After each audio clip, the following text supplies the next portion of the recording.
말씀은 마태복음 16장 13절에서 20절까지입니다. 마태복음 16장 13절에서 20절까지 우리 함께 교독하도록 하겠습니다. 마태복음 16장 13절에서 20절까지 교독하겠습니다. 예수께서 빌립보 가이사랴 지방에 이르러 제자들에게 물어 이르시되 사람들이 인자를 누구라 하느냐? 이르되 더러는 세례 요한, 더러는 엘리야, 어떤 이는 예레미야나 선지자 중에 하나라 하나이다. 이르시되 너희는 나를 누구라 하느냐? 시몬 베드로가 대답하여 이르되 주는 그리스도시요 살아계신 하나님의 아들이시니이다. 예수께서 대답하여 이르시되 바요나 시몬아 내가 복이 있도다. 이를 내게 알게 한 이는 혈육이 아니요 하늘에 계신 내 아버지시니라. 또 내게 이르노니 너는 베드로라. 내가 이 반석 위에 내 교회를 세우리니 음부의 권세가 이기지 못하리라. 내가 천국 열쇠를 내게 주리니 내가 땅에서 무엇이든지 매면 하늘에서도 매일 것이요 내가 땅에서 무엇이든지 풀면 하늘에서도 풀리리라 하시고 이에 제자들에게 경고하사 자기가 그리스도인 것을 아무에게도 이르지 말라 하시니라. 아멘. 네, 이렇게 수요예배에 나오신 동교회 성도님들 환영하고 축복합니다. 또 2022년도에 첫 번째 맞이하는 이 수요예배를 함께 하게 됐는데 또 이 밤에 함께 모여서 또 많은 말씀을 나눌 수 있어서 또 매우 기쁘고 또 감사를 드립니다. 오늘 함께 볼 말씀은 마태복음입니다. 마태복음 중에서도 제일 중요한 부분 중에 한 장면이기 때문에 매우 또 이 말씀을 가지고 많은 은혜를 받았으면 좋겠습니다. 오늘 본문은 많이 읽으셨을 것입니다. 그리고 또한 많은 설교를 들었기 때문에 너무나도 잘 알고 있는 말씀 중 하나일 것입니다. 바로 베드로의 신앙 고백이 나오는 장면입니다. 오늘 본문은 예수님이 누구이신가에 대한 이 답변이 나오고 있습니다. 그러니까 성도님들과 함께 이 주제를 가지고 설교를 풀어나가려고 합니다. 예수님이 누구이신가? 어떻게 보면 예수님의 이 3년의 갈릴리 사역이 이 제자들이 이 답변을 하기 위해서 시행된 이 사역이라고 볼 만큼 이 마태복음 안에서는 예수님이 그리스도라는 사실을 깨닫는 것이 얼마나 어렵고 중요한지를 보여주고 있습니다.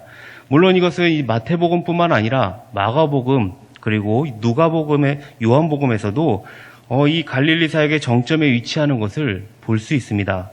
그렇기 때문에 이 고백이 갖는 의미가 얼마나 이 중요한 것인지 오늘 말씀을 통해서 우리가 한번 살펴보면 좋을 것 같습니다. 먼저 우리가 13절을 보시도록 하겠습니다. 13절을 보면 예수님의 질문이 나옵니다. 우리 같이 읽어보도록 하겠습니다.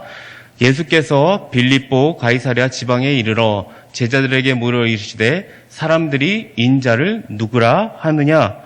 네, 제자들에게 인자를 누구라 하느냐라고 묻습니다. 자, 이 질문이 얼마나 중요한지 마태복음 1장 1절에서도 분명히 밝히고 있습니다. 시작할 때부터 밝히고 있어요. 아브라함과 다윗의 자손 예수 그리스도의 계보라. 즉 예수님은 그리스도시다라는 것을 분명히 밝히고 시작하고 있습니다. 그러니까 마태복음 전체를 통해서 마태가 얘기하려는 이 핵심은 예수는 그리스도시다입니다. 이것이 마태복음에서 반복적으로 계속 나타나고 있습니다. 그러니까 예수님께서는 하나님의 구원 목적을 성취하시는 그리스도시다라고 보시면 됩니다. 너무나 중요한 사실이죠. 이 그리스도가 베드로를 통해서 오늘 본문에 처음 언급되고 있습니다. 예수님의 신분은 이미 많이 밝혀졌습니다. 대표적으로 세례 받으실 때 하나님의 아들이라는 이 신분을 밝히고 또 심지어 이 마귀들, 귀신들도 예수님의 정체를 말합니다. 그 세례 요한도 제자들도 예수님을 하나님의 아들이라고 말을 합니다. 그러나 이 베드로가 말하기 전까지 사람들의 입을 통해서 한 번도 언급이 되지 않는 호칭이 바로 그리스도입니다. 그렇기 때문에 이 본문은 예수님이 누구신가를 제자들 앞에서 분명히 밝히시는 장면이라고 볼 수 있습니다. 자, 그럼 본문을 우리가 한번 자세히 살펴보면서 함께 나누도록 하겠습니다. 예수님이 제자들을 데리고 빌립보의 가이사랴로 가십니다. 빌립의 가이사랴로 가십니다. 갈릴리 호수로부터 한 40km 정도 떨어진 지역입니다. 이 지역은 유대인이 거의 없는 지역입니다. 유대인들이 이제 무리를 지어서 예수님을 따라다녔습니다. 근데 아마도 유대인들을 떨어뜨리고 이 12제자만 데리고 조용하게 그쪽으로 간 것은 아마도 이 중요한 문제를 다루기 위해서 빌립의 가이사랴를 택하지 않았나 보여집니다. 빌립의 가이사랴에서 예수님이 제자들에게 하는 이 첫 번째 질문이 인자를 누구라 하느냐입니다. 거기에 이제 답변을 제자들이 하는데 네 부류의 대답이 나오고 있습니다. 제자들이 대답하기를 예수님을 세례 요한이라고 말하기도 하고 사람도 있고 엘리야라고 말하는 사람도 있고 또 어떤 사람은 예레미야나 또 선지자 중에 하나라고 대답합니다. 라고 이렇게 얘기를 합니다. 자, 그렇다면 여기서 이 네 부류의 공통점은 무엇인 것 같습니까? 세례 요한, 엘리야, 예레미야, 선지자 중에 하나. 네 부류의 공통점이 무엇일까요? 답은 이미 문제 안에 있죠. 바로 선지자입니다. 유대인에게 선지자는 매우 긍정적인 의미입니다. 그렇다면 예수님은 유대인들에게 매우 호의적인 반응을 얻고 있다는 것을 알 수 있습니다. 하지만 유대인들이 생각할 때 이 메시아에 대한 이해로는 매우 부족했죠. 그래서 예수님은 이제 제자들에게 자신의 견해를 물으십니다. 그렇다면 너희는 나를 누구라 하느냐? 이렇게 묻습니다.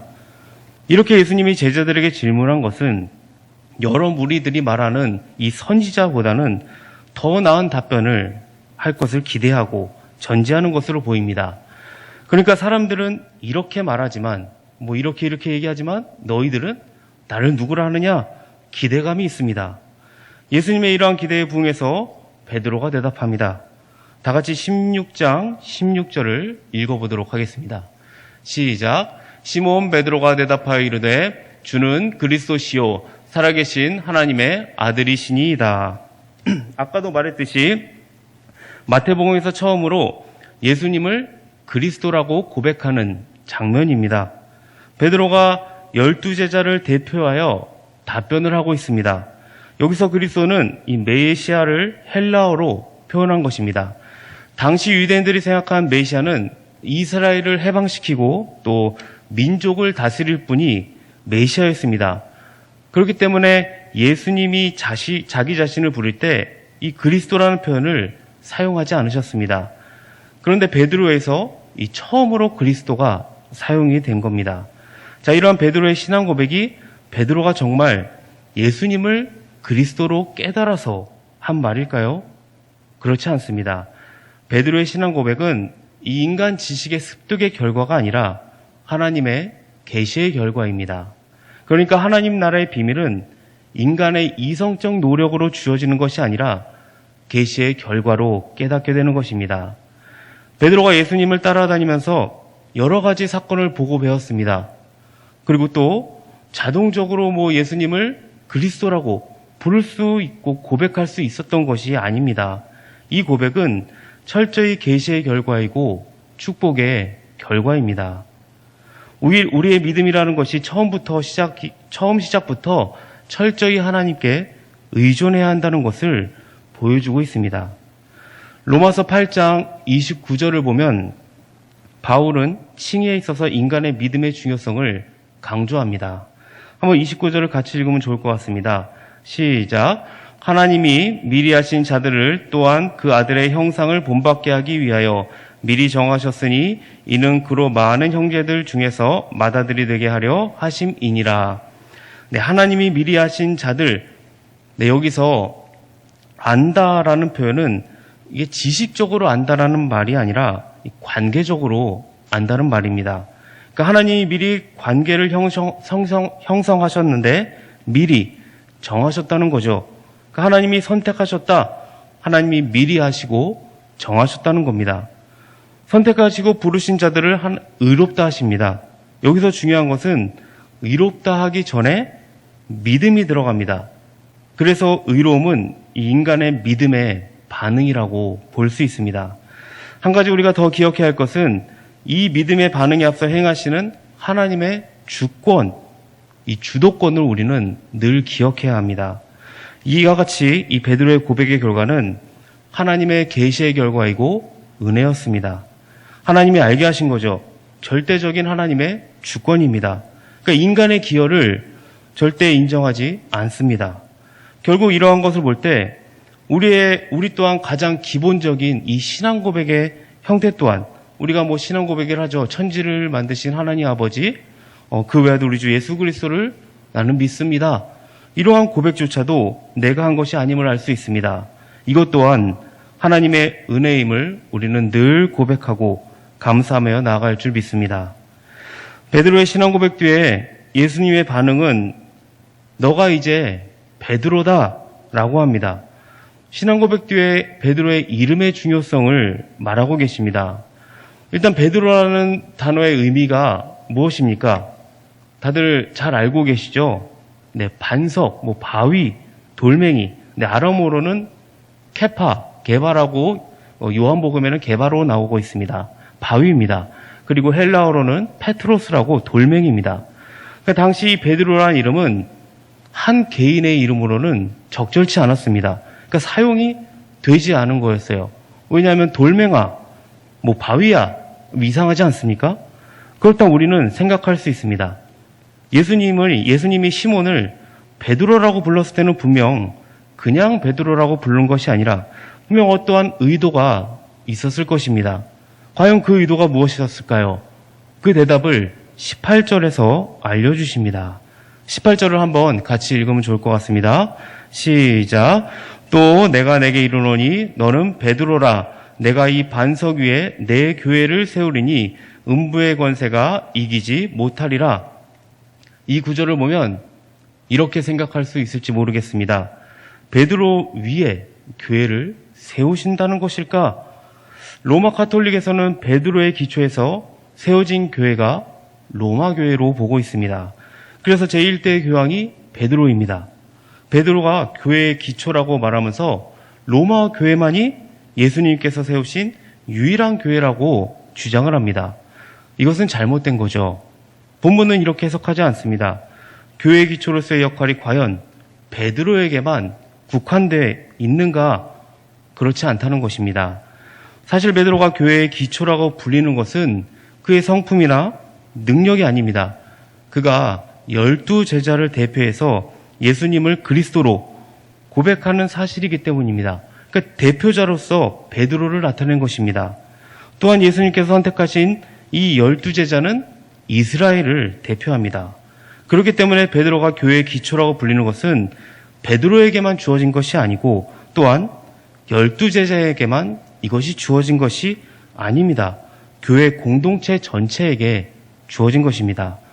여기에서 전제는 예수님이 직접 세워나가신다는 것입니다. 바로 소유권이 예수님이기 때문이죠. 그래서 교회는 내 교회가 아니라 그리스도의 교회입니다. 교회는 철저히 그리스도의 소유라는 거예요. 우리가 한 가지 조심해야 할 것이 있죠. 내 교회라고 되는 순간 이제 내 교회가 최고고 내 교회에서만 제대로 신앙생활을 할 수 있다는 이 마음이 들 수 있습니다. 내가 이 교회를 위해서 헌금을 얼마나 했는데, 내가 이 교회를 위해서 헌신봉사를 얼마나 했는데, 이것이 기준이 되어서는 안 될 것입니다. 저도 여기서 사역을 하는 동안은 최선을 다해서 교회를 섬기고 또 주님이 주신 모든 것을 가지고 맡긴 사명을 감당하겠지만, 또 저에게 맡겨진 사명이 끝나면 다른 교회로 가서 또 주님의 교회를 섬겨야겠죠. 물론 저의 이 입장으로 신앙생활을 하라는 것은 아닙니다. 하지만 이러한 청지기적 관점에서 우리는 교회를 섬겨야 할 줄 믿습니다. 19절을 함께 읽어보도록 하겠습니다. 시작. 내가 천국 열쇠를 내게 주리니 내가 땅에서 무엇이든지 매면 하늘에서도 매일 것이요 내가 땅에서 무엇이든지 풀면 하늘에서도 풀리리라 하시고, 네, 만약 하늘나라의 열쇠가 베드로에게만 주어졌다고 한다면 엄청난 권한을 주는 거 아닙니까? 이 권한은 베드로 홀로 누리는 권한이 아니라 교회 공동체 전체에 주어지는 권위입니다. 예수님이 18장 18절에서 교회 전체에게 이 말씀을 또 하시기 때문입니다. 한번 함께 18장 18절 비슷합니다. 한번 읽어볼까요? 시작. 진실로 너희에게 이르노니 무엇이든지 너희가 땅에서 매면 하늘에서도 매일 것이요 무엇이든지 땅에서 풀면 하늘에서도 풀리리라.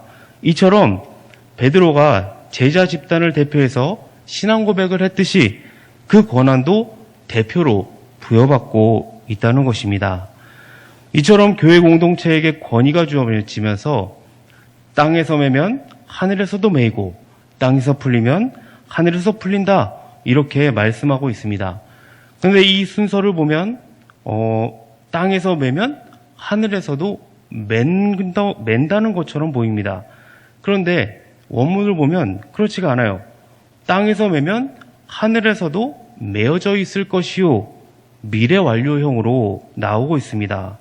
그러니까 두 동사 모두 미래 완료형으로 매어져 있을 것이다, 풀어져 있을 것이다 라고 이렇게 나옵니다. 결국 이 말이 뭡니까? 매어져 있는 것이 드러나게 된다는 것입니다. 그렇다면 결정은 땅에서 먼저 하는 것이 아닙니다. 하늘에서 먼저 결정했다는 것이 되겠죠. 저는 여태까지 이 말씀을 보고 내가 이 땅에서 어떻게 하느냐에 따라서 하늘에서 결정이 되는 것으로 이해를 했습니다. 그래서 내가 이 땅에서 잘못한 것을 뭔가 풀어야 하늘에서도 풀리겠지 그렇게 생각을 했습니다. 그러다 보니까 내가 잘못한 것이 있다면 잘못한 것을 막 돌이키고 그러한 것으로 교훈을 삼았습니다. 우리가 당연히 이 땅에서 잘해야 하는 것은 맞습니다. 하지만 본문에 나온 말씀은 땅의 결정에 따라 하늘이 좌우된다는 것이 아닙니다. 반대로 생각해야 됩니다. 하늘이 행동의 주도권을 갖고 있다. 그렇기 때문에 교회의 기능이 매우 중요합니다. 그렇다면 여기서 말하고 있는 우리들과 이 교회의 역할은 무엇일까요? 하늘에서의 맨 것을 땅에서 밝히고 실행하는 역할인 것입니다. 왜냐하면 하늘의 뜻이 교회를 통하여 이 땅에 나타나지기 때문입니다. 그렇다고 이렇게 생각해서는 안 되는데 이 교회가 하늘을 움직이는 특권을 갖고 있다. 이렇게 오해해서는 안 됩니다. 그렇기 때문에 우리는 이 하늘의 뜻을 민감하게 확인하는 것이 매우 중요합니다. 그렇다면 어떻게 우리가 하나님의 뜻을 알 수 있을까요? 우리가 이 18장을 자세히 우리가 살펴보지는 않았지만 18장에서도 메고 푸는 것에는 이 기도가 그 방법으로 제시되고 있습니다. 기도를 통해서 하나님의 뜻을 구별할 수 있다는 것입니다. 하나님이 임재하시고 그 임재의 자리를 통해 하나님께 그 뜻을 확인해서 결정하는 것이 교회 공동체의 기능인 것입니다. 이처럼 베드로의 놀라운 신앙 고백과 그 예수님의 긍정적인 반응 뒤이어서 예수님의 예상 밖의 명령이 뒤따르고 있습니다. 그것은 무엇이냐면 내가 그리스도임을 밝히지 말라는 것입니다. 이 명령은 일반적으로 볼 때 이해가 되지 않습니다. 맥락을 따르면 보통은 여기서 알리지 말라고 경고하는 게 아니라 알리도록 허락해야지 맞지 않나 라는 생각이 듭니다. 그럼에도 불구하고 예수님은 왜 아무에게도 이 진리를 말하지 말라고 명령하신 것일까요? 그 이유는 우리가 읽지는 않았지만 21절 이하에서 드러나게 되고 있습니다. 함께 21절 읽지는 않았지만 함께 같이 읽어보도록 하겠습니다. 시작. 이때로부터 베드로가 나와 이르되 주여 형제가 내게 죄를 범하면 몇 번까지나 이게 아니죠. 네, 21절은 제가 읽어드리도록 하겠습니다. 이때로부터 예수 그리스도께서 자기가 예루살렘에 올라가 장로들과 대제사장과 서기관들에게 많은 고난을 받고 죽임을 당하고 제3일에 살아나야 할 것을 제자들에게 비로소 나타내시니, 자, 그리스도라는 고백 정말 중요합니다. 그런데 그것만으로 진리가 깨달아지는 것이 아니라는 겁니다. 이 고백을 한 베드로마저도 예수님이 원하는 그 깨달음에까지는 이르지 못했습니다. 하물며 이 사실을 여러 무리들에게 전한다면 그들이 어떤 오해를 할까요? 오히려 이 진리를 깨닫기보다는 그릇된 길로 갈 수 있다는 겁니다. 이 그릇된 열기로 생겨나는 여러 가지 불편한 사항들은 분명 예수님의 사역에 방해가 됐을 것입니다. 그렇기 때문에 예수님은 세상의 이 그릇된 인기보다는 하나님의 뜻만을 찾으셨습니다. 그래서 예수님께서 자신이 그리스도이심을 알리지 말라고 하신 것입니다. 그리고 나서 본격적인 예수님의 고난, 죽음, 부활의 내용이 선포됩니다.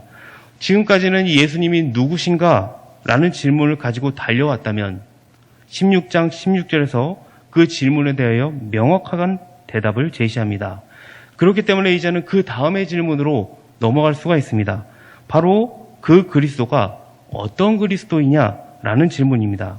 이 부분을 우리가 나중에 살펴보면 좋을 것 같습니다. 오늘 말씀을 정리하면 이렇습니다. 오늘 말씀의 핵심은 예수님은 그리스도시다입니다. 그러니까 예수님께서는 하나님의 구원 목적을 성취하시는 그리스도이시라는 것입니다. 이 그리스도를 베드로가 처음으로 고백을 합니다. 베드로가 하는 신앙 고백은 정말 그리스도를 깨달아서 한 고백이 아니죠. 오직 하나님의 은혜이고 계시의 결과입니다. 그렇기 때문에 우리는 하나님께 감사할 수밖에 없는 것입니다. 내가 한 것은 아무것도 없습니다. 나를 택하시고 나를 끝까지 인도하시는 하나님께 우리는 늘 감사함으로 나아갈 수밖에 없다는 것입니다. 이렇게 우리에게 믿음을 주신 그 주님께 겸손히 기도하면서 하나님의 뜻을 일어나기를 바랍니다. 우리가 하루하루를 살아갈 때에 그 주님의 뜻을 일어나가면서 우리가 겸손히 나아갔으면 좋겠습니다. 이렇게 오늘 하루를 우리가 기도의 자리로 나아가고 내일도 우리가 기도의 자리로 나아가기를 주님의 이름으로 축원합니다. 이 시간 우리가 함께 찬양하고 기도하며 나아갔으면 좋겠습니다. 지존하신 우리 주님 앞에 우리가 함께 찬양하고 기도할 텐데요. 우리 예수님은 그리스도이십니다. 그리고 살아계신 하나님의 아들이십니다. 이 베드로의 고백이 나의 고백이 되기를 원하면서 우리 함께 찬양하고 기도하며 나가도록 하겠습니다.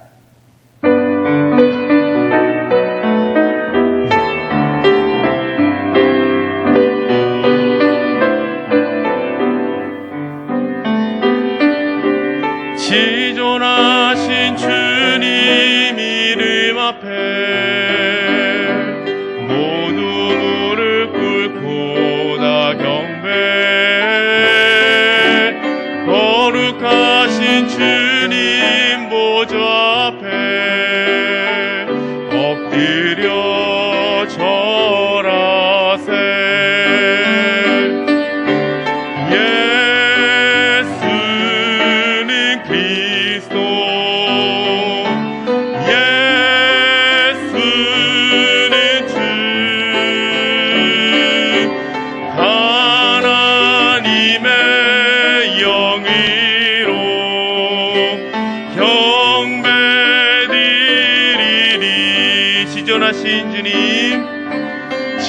지존하신 주님 이름 앞에 모두 무릎 꿇고 다 경배 거룩하신 주님 보좌 앞에 엎드려 절하세 엎드려 절하세 예수는 그리스도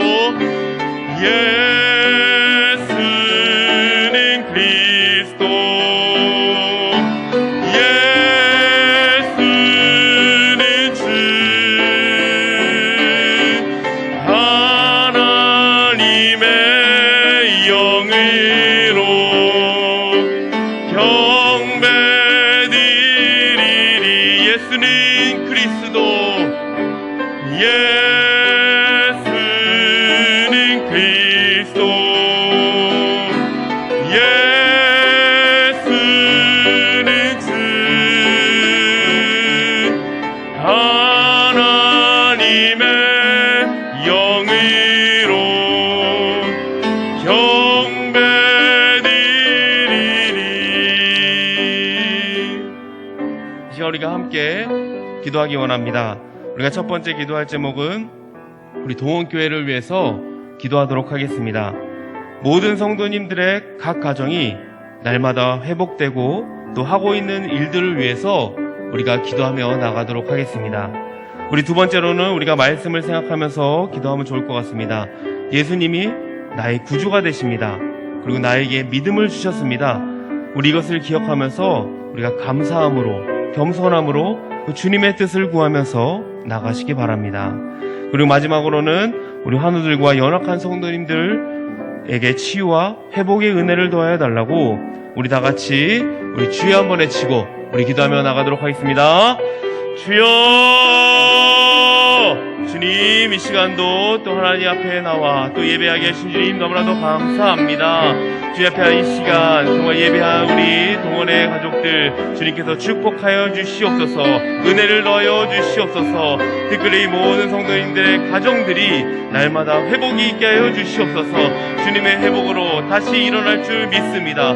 믿음으로 회복되게 하여 주시고 영적으로 일어날 수 있도록 주여 인도하여 주시옵소서. 주님 하나님 아버지 또한 맡고 있는 일들 가운데에 일터에서 또 하나님 아버지 은혜가 있기 원합니다. 그곳에서 주님을 드러나게 하여 주시고 그리스도의 일꾼으로 주님 사용하기 부족함이 없도록 주님 안에 붙잡고 인도하여 주시옵소서. 주님 하나님 아버지 또 하나님 아버지 주님의 말씀 붙잡고 하나님 날마다 나아가기 원합니다. 주님이 나의 구주가 되십니다. 나의 그리스도가 되십니다. 주님이 나에게 하나님 아버지 믿음을 주셔서 또 하나님 이곳에서 주님 예배를 드리고 있습니다. 늘 하나님 아버지 앞에 예배 드릴 수 있음에 감사를 드리고 또 하나님 아버지 늘 주님 뜻을 구하며 나아갈 수 있도록 주여 늘 기도와 말씀으로 살아가게 하여 주시옵소서. 더욱더 주님의 뜻을 구하며 나아가기 원합니다. 말씀이 내 안에 있게 하여 주시고 주님의 복음을 하나님 아버지 전하며 나아갈 수 있는 우리 모든 동원의 가족들 되게 하여 주시옵소서. 또 하나님 아버지 연약한 하나님 아버지 성도님들 있습니다. 또 하나님 아버지 아픔 가운데 있는 환우들도 있습니다. 주님 아버지 그 가운데 치유를 넣어 주시고 회복의 은혜를 넣어 주시옵소서. 주님 하나님 아버지 가운데 온전히 주님의 뜻이 드러나게 하여 주시고 주님 하나님 아버지 그 회복을 통하여서 또 주님을 간증하는 하나님 아버지 놀라운 일들이 일어날 수 있도록 주님께서 역사하여 주시옵소서. 주님께서 하나님 아버지 인도하여 주시고 말씀하여 주시고 깨닫게 하여 주시고 은혜를 더하여 주시옵소서. 감사합니다. 주님 하나님 아버지 감사합니다. 예수님은 나의 그리스도가 되십니다. 우리가 이 고백을 잊지 아니하고 날마다 주님 앞에 우리가 서기 원합니다. 주님께서 우리에게 믿음을 주셨습니다. 그 믿음 주신 것을 늘 기억하게 하여 주시고 늘 주님 앞에 감사함으로 나가게 하여 주시옵소서. 감사함으로 예배드리게 하여 주시고 감사함으로 모든 일을 하게 하여 주시옵소서. 특별히 주님의 일꾼으로 삼아주셨으니 교회에 헌신하고 봉사할 수 있는 마음 더하여 주시고 또 하나님 그 안에서 늘 기쁨을 누리며 주님의 회복과 소망이 있게 하여 주시옵소서. 특별히 각 가정이 날마다 회복되게 하여 주시고 가정이 살아나게 하여 주시옵소서. 예배를 통하여서 살아날 줄 믿습니다. 예배에 나오게 하여 주시고 연약한 성도님들도 치유하여 주셔서 이 예배에 나와 주님을 함께 찬양하며 영광 돌릴 수 있는 우리 모든 동원의 성도님들 되게 하여 주시옵소서. 감사드리며 예수님 이름으로 기도합니다. 아멘. 우리 주님이 가르쳐